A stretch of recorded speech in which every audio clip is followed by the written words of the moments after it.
Are you thinking about selling your home in or around Cleveland, Ohio, but you're worried about where you're going to live next? Well, you're not alone. One of the hardest parts in real estate is timing the sale of your current home while buying your next one. And if you get it wrong, you could end up paying two mortgages, or worse, being stuck without a place to live. The truth is, this process is going to feel overwhelming for many homeowners. Because there's so many moving parts, lining up the closings, packing, securing financing, and making sure that you do not have to move twice. In today's video, I'm going to walk you through exactly how to time your move in the Cleveland market step by step, so you can buy and sell your home without the stress. By the end, you're going to know which strategy works best for your situation and how to avoid the mistakes that cost homeowners thousands. If you guys don't already know me, I'm Haley Connors, your CLE homegirl Haley, a Northeast Ohio realtor based out of Cleveland, Ohio, and a relocation expert. I enjoy helping families all over Northeast Ohio buy, sell, and move with confidence. If you're going to be considering a move, the thing that matters is timing. It matters more than almost anything else. Our Cleveland market has unique factors: older housing, stock, strong seasonal swings, and neighborhoods that move at very, very different speeds. For example, a home in Lakewood might go under contract in less than 10 days, while a home in Cleveland Heights might take 30 to 40 days. That difference alone can completely change the way you approach selling and buying at the same time. And if you want a personalized strategy for your move, message me and I'm going to send you my Cleveland buy, sell planning guide, or set up a quick call using the Calendly link that's in the description. If you message me strategy to 216-925-7265. So let's dive into it. Why does timing matter so much in Cleveland? Well, Cleveland's housing market doesn't move at the same speed everywhere. A newer build in Avon might sell in days, while a Century home in Shaker Heights could take weeks depending on the demand. Some west side suburbs sell in under 15 days on average, while some east side homes can average 30 to 45 days. That gap can mean the difference between moving once or scrambling for temporary housing. And if you list too early, you might sell before finding your next home, leaving you stuck with storage units and short-term rentals. And if you wait too long, you risk missing the peak buyer demand season, which is typically spring through midsummer, which means less competition and possibly lower offers. Mortgage rates and property taxes also play into the timing. Your monthly payment on your next home could shift if you delay, especially if interest rates are currently climbing. Now, even job relocation and school start dates matter. Many Cleveland families plan their moves around the school calendar.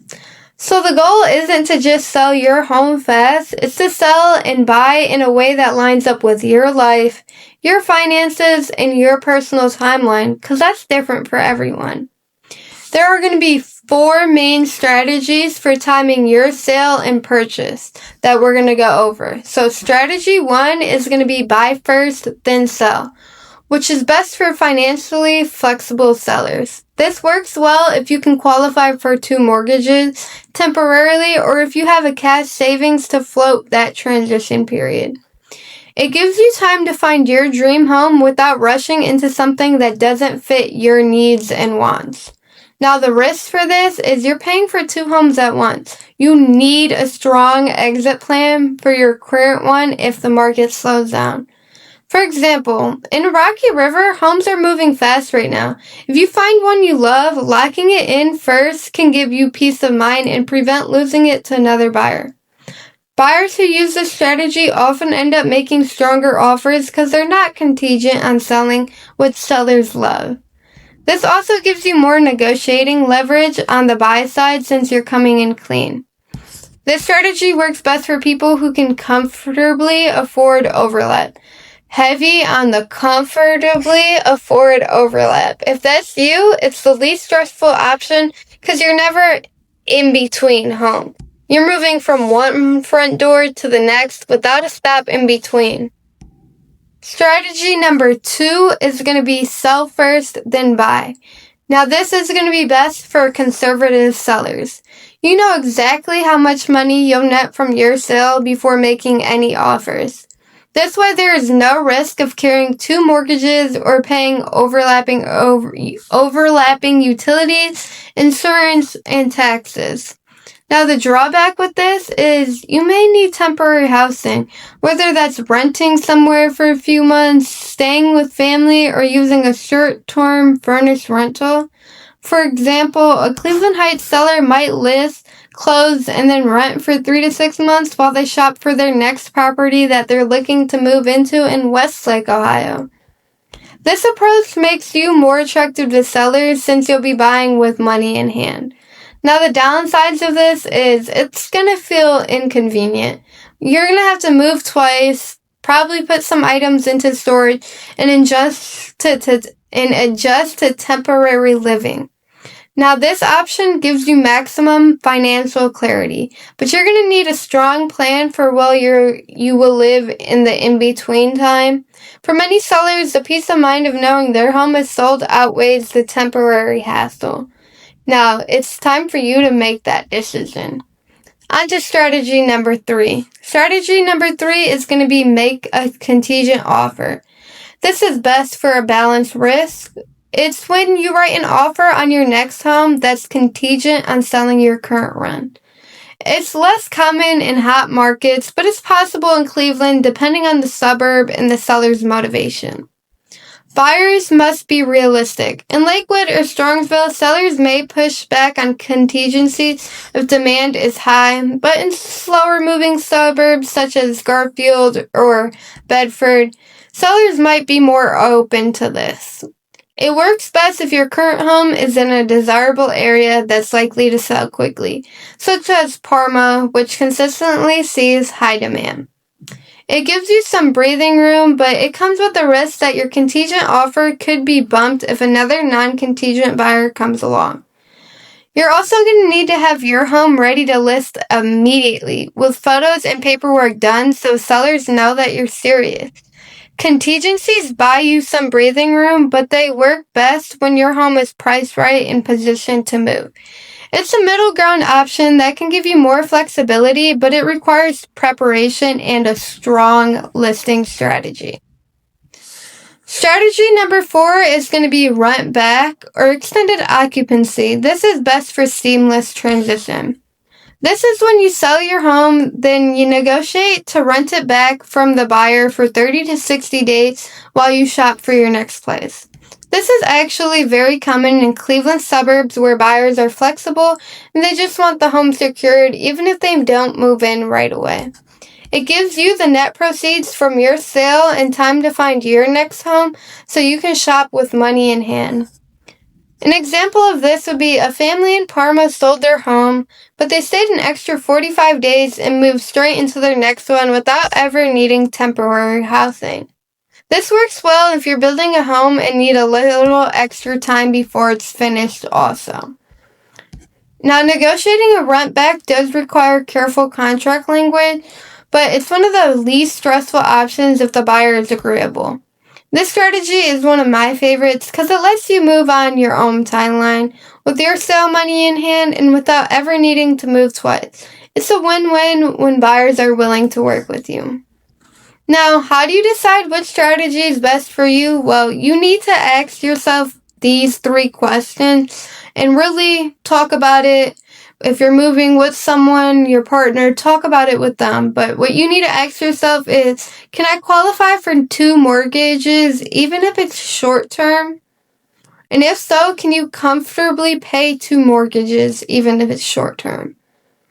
Number 2 is going to be, do I have a backup housing option if I sell first? If you sell your home first, do you have a family member you can stay with for a while? Or is there a place you could rent for a couple months without signing a full year lease? Number 3 is going to be, how fast is my current neighborhood's market? You need to be talking about that with not only yourself, but with your realtor. Determining how fast your current neighborhood market, how fast those homes are selling. Talk to your realtor about that because they'll compare homes that are similar to yours and figure out how many days those sold on the market, and then you guys can discuss that and determine a strategy for you. Now you also need to do west side versus east side. Some suburbs move so quickly you can sell in days while others take weeks. The speed of your market dictates how much risk you're able to afford. Seasonality is also important. Spring equals faster sales. Fall and winter equal more flexible deals. You want to know the calendar in Cleveland because that matters. Now your personal life stage, that matters. Are your kids in school? Is your work relocating? Are you looking at retiring? All of those affect which options makes the most sense for you.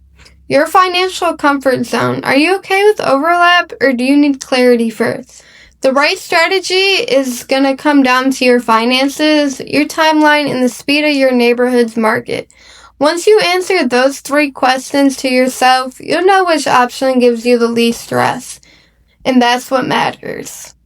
If you're thinking about selling your Cleveland home, but you aren't sure how to line everything up, send me a message. Text me strategy to 216-925-7265, and I'll give you my Cleveland buy-sell planning guide. It's going to be packed with timelines, moving checklists, sample negotiation strategies, and even a seasonal breakdown of when homes sell fastest in each suburb. This is going to be the same guide I use with my clients to help them avoid the nightmare of being caught between 2 homes.